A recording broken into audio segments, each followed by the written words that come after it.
welcome to my channel. Today we're doing my February ranking. I tried 14 products this last month, and I'm pretty excited about these things. There are some really good things in here. I've decided to still do my ranking, but do them a couple of weeks later, so I also have a chance to try the products that I bought later in the month before. So that's why I'm doing this sort of late, but it's planned. Some of these things I'm wearing on my face, I'll let you know which they are. I think actually everything I'm wearing today is mentioned in this video. I kept it very casual because, as you can probably tell, my light is leaving me. My natural lighting, that is. And I still wanted to film today. So that's why I kept it light and breezy. Real quick before I get started, I want to thank you so much for clicking on my video. My name is Cecile, I'm 29 years old, I live in the Netherlands, and I upload multiple videos a week with makeup related content. So if you'd like that, if that sounds interesting to you, then please consider subscribing. I'd love to share my makeup journey with you. Right, with that out of the way, let's get into this ranking. At number 14, I have my most disappointing product maybe I've ever tried, but it's an exception. This is the clear brow gel from Boozy shop. Boozy shop is a wholesale company in the Netherlands that sells a lot of American products. Or at least products that aren't so readily available anywhere else. And I got this as a freebie with one of my orders. And it doesn't do anything. I have it in my brows today and I don't think you can notice anything. Maybe they're a little bit more horizontal instead of going down, but they're definitely not going up. I feel like I can get this result with water, which is kind of bad.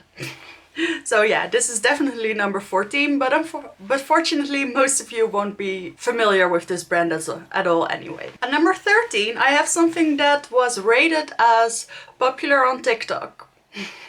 And yes, I fell for the trap. I wanted to try this. This is the Makeup Revolution highlighter stick. It has this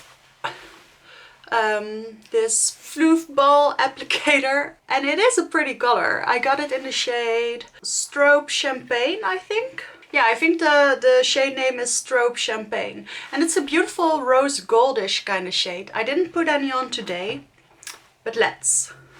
So I'm going to make a little bit come out. And I've seen reviews of this after I tried it myself by a couple of people, and the complaint was that it just doesn't blend out enough. And the thing is, when I first tried this, I thought it was pretty nice. I thought the downside of this product was that it simply wasn't glowy enough. But if you combine it with a little bit more of a natural finish foundation, it'll show up. But now that I've seen that other people find it difficult to blend out, I do notice my little tap marks.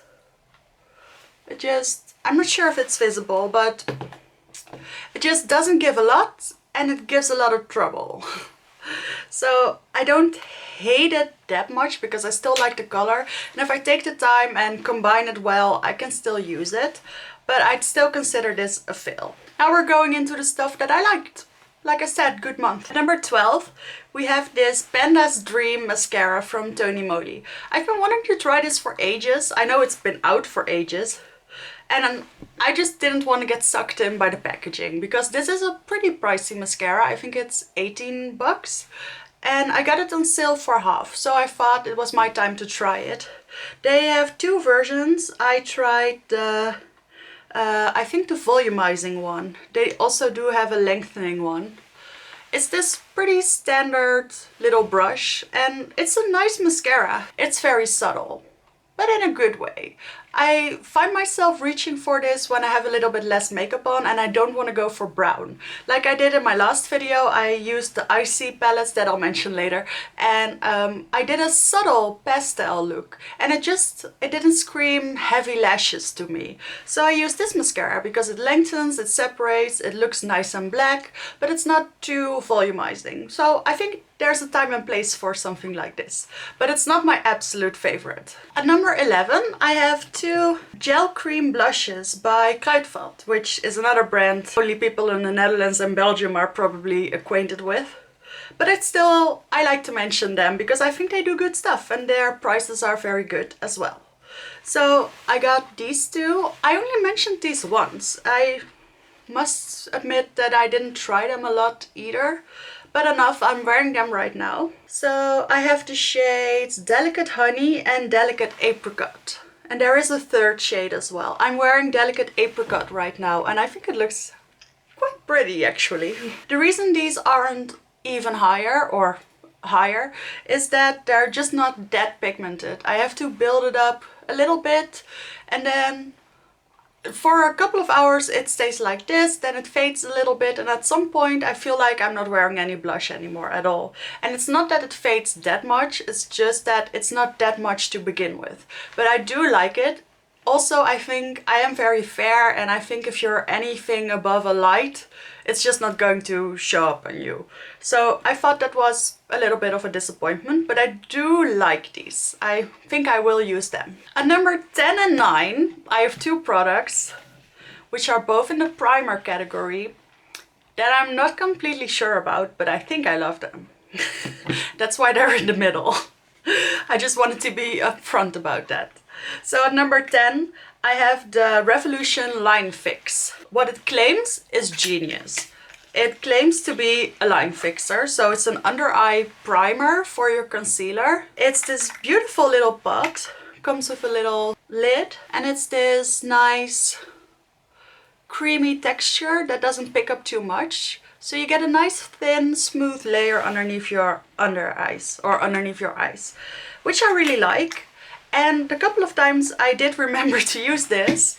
I did feel like it did something. I said in my last video where I used this that maybe it doesn't do that much straight away, but it sort of keeps your under eye malleable. So after a couple of minutes, hours, however long it takes for your concealer to crease, you can sort of press into it again and they smooth out. And that lasts for the rest of the day.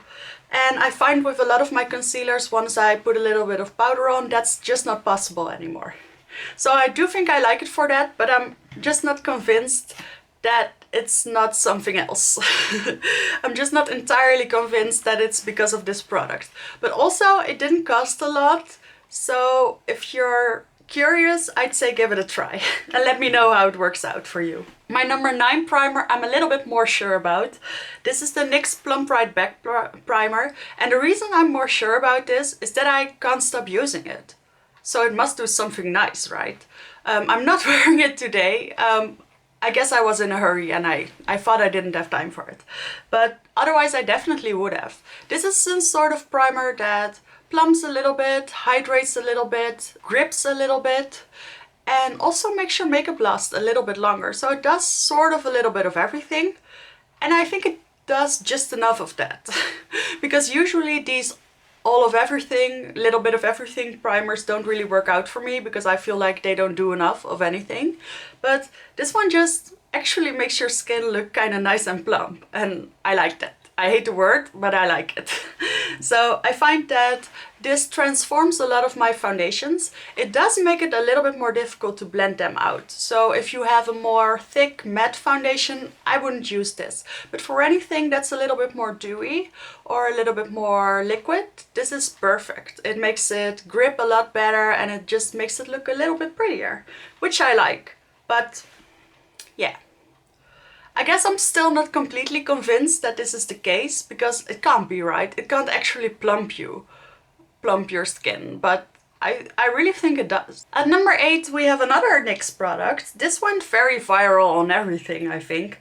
This is the Bare With Me Concealer Serum. I am wearing it today, and I must say, everything from here on up I really like, because I think I really like this concealer. I always get a teensy bit of creasing. I just have these two lines that go a little bit diagonally, and for some reason I always see them when I put on makeup. I don't see them when I don't wear makeup, but they sort of appear after I put on concealer. but I hardly see them with this. And I've been wearing this foundation and this makeup, I mean, for about half an hour now. So usually that's enough time to make it settle in those two lines. And this hardly does. And I've been meaning to try this without powder because I feel like it'll look even better. But I'm a little bit skeptical because things usually don't look that good without powder underneath my eyes. But I'm going to give that a try. For now it's at 8 just because concealer is just not a very appealing product to me because I always have those two lines after I apply it. This, however, seems promising, and it's also a solid number 8. At number 7, I have the lipstick that I'm wearing today. This is from Charlotte Tilbury. It's in the shade Cover Star. She came out with this nudes collection, I think in September or August of last year. And I've been wanting to try this one, but I've been meaning to get rid of some or finish up some of my other lip products before doing so. But I was in need of a nice nude, so I bought this one. This is the lightest of the 4 she came out with. Like I said, it's what I'm wearing today. On me, it's not extremely light. On me, it's dark enough to use without a lip liner. But I've seen it used on people with at least medium skin tone and it still looks beautiful. They just have to use a lip liner. But either way, I can really recommend this one. I love this formula. It's the Matte Revolution. And her Matte Revolution formula leaves a little bit of shine. It's a comfort matte. It really looks very beautiful. I don't feel like it's very drying. I feel like it stays on really well. I combined it with a lip gloss the other day and I liked it, but I think I really like this one on its own, and that says something as well. So it's not my absolute favorite. It's not even my favorite from Charlotte Tilbury, but I still really like it. And yeah, I think it's a staple in my collection now. So that's why it's ranking over halfway. Alright, at number 6, I have the foundation that I'm wearing today, and I had to try this a couple of times extra just to make sure if I didn't really like it a lot. And I do think I like it a lot. I said in my last video when I used this, by the way, it's the Essence Fresh and Fit foundation. I said that I liked it, but I wasn't sure if I really liked it or liked it a little. And I think I really like it. What held me back was that I felt like it broke up on top of my lip really easily, and it also didn't really apply easily to my nose. I feel like this is a winter foundation for me. If I have any type of sweat or oil on my face, it just doesn't blend that pretty and it just sets down a little bit patchy on some places. I think I just have to come to terms with that. And today I applied it and I was a little bit more cold and it looked beautiful. And I think that if you're on time with a little bit of powder on top of your lip and your nose, then it won't be a problem at all. But it just felt like it probably wasn't the most long wearing. However, it did hold up for at least 6 hours every time I wore it, apart from the parts that were already a little bit more broken up. But sometimes it just looks amazing, like today. I only have a little bit of powder underneath my eyes today and no highlighter, so the glow you see in the center of my face is all foundation. It's not extremely glowy, but it is nice.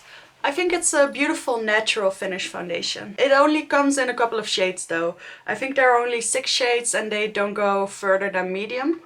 And they don't even go that light. This is the lightest shade. However, I'm not complaining, of course. I'm just saying that the shade range is really bad. Alright, we're moving into the top 5. At number 5 we have something that, for visual aspects, I'd like to rank it number 1. For what purpose it has in my collection, I have to rank it just a little bit lower. It is the Guerlain foundation, the Guerlain lipstick. I finally have my little mirror lipstick. I've been wanting to try this or own this for the longest time, but I never found a case that I loved enough to pay full price for.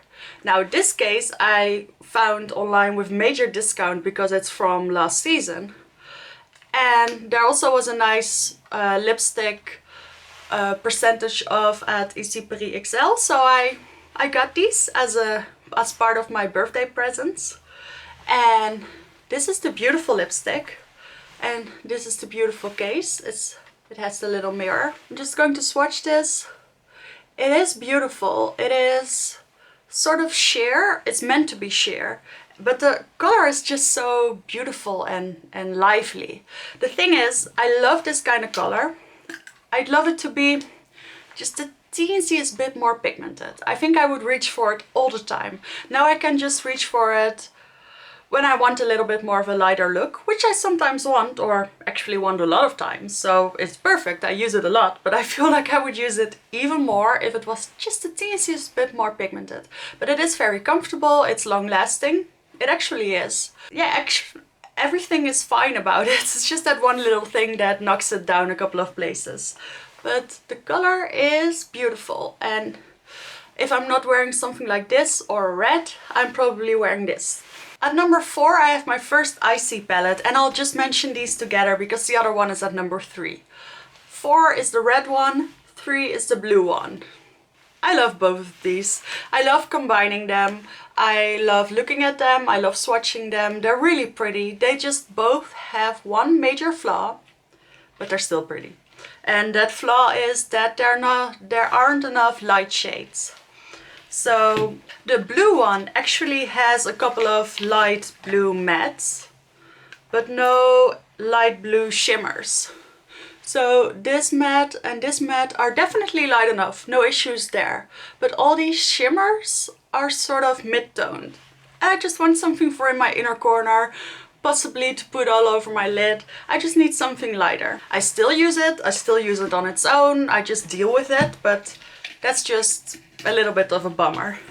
Then the red one, it's the other way around. This one has a light enough shimmer, which looks white, but is actually a little bit more pink. But it's beautiful. It just has only mid-toned mattes. So the lightest matte, this one and this one, they're pretty deep. And that's okay, you can blend them out. I can work with it. Actually, in terms of a full color story, this one is a little bit better for me. But I just love that blue palette. I really like blue, and I don't own a lot of blue palettes. And I think blue is a neglected color in the eyeshadow world. And I think just there's something so aesthetically pleasing about an all blue eyeshadow palette. Just like an all green eyeshadow palette. I'd like to see some more of those. So I do really like this. I love Glamlight's quality. I actually think this quality is even better than from the Ice Cream Dream palette that I tried. I like the shimmers a little bit more. So yeah, nothing to complain about there. I think the theme is cute. I like Slurpees. We call them Slurpees here. I don't know how it's with you, but yeah, I'm actually very thirsty right now, so I'd love to have one, but you can't have everything. And I do have these palettes, and I'm very happy with them. Number 2 and number 1, we have some things that would usually never rank so high with me. Because who ranks eyeliner at number 2 and a mascara at number 1 when you have these beautiful eyeshadow palettes and lipsticks down below? But I did. Number 2 is this Chanel eyeshadow eye pencil in the shade All Antique. I actually have it all around my eyes and in my waterline today, and I think it makes a statement for however subtle it is. It's just this beautiful true gold, and I bought it specifically to wear with my Divine Rose 2 palette, and I wear that a lot. So it has these gold tones, and I find this just matches so beautifully with that. But I use it with other gold shadows or brown palettes as well. So I find this a really good eyeshadow. Why do I keep saying eyeshadow? I find this to be a really good eye pencil, and I feel like it lasts a long while. I actually deliberately checked in the mirror for my waterline over the course of 8 hours once, and it's still there. It's perfect. So I kind of want to try some other shades of this as well. And then at number 1, we have my new Dior mascara. I'm also wearing that one right now. It's the Dior Show Pump and Volume. I have it in a brown shade. I've been wanting to have a nice brown mascara, and I thought this was going to be subtle because it was brown, and because, well, when I don't know a mascara formula, I'm just going to assume that it's average, because what else can you expect? But it's perfect. It's so volumizing and so lengthening, and what I'm wearing right now is a single coat, and I don't have the best lashes. Not the worst, but definitely not the best. But it just looks so beautiful. I don't even have it on my lower lashes right now because I wanted to make that eyeliner pop, but I think it just does the trick.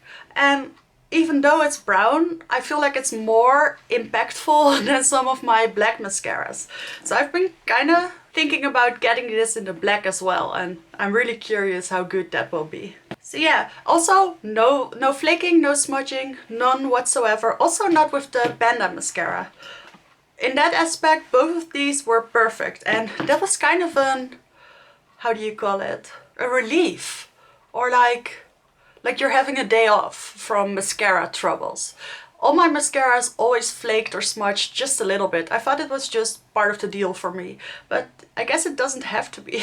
Maybe I should invest in more mascaras over the course of the next few I buy. Maybe those drugstore mascaras just tend to smudge a little bit more. I don't know. All I know is that I'm very happy with all these products, apart from the first two. And yeah, this couldn't be more surprising to me as well. A mascara at number 1. Anyway, I hope you enjoyed this ranking. Thank you so much for watching, and I will see you in the next video.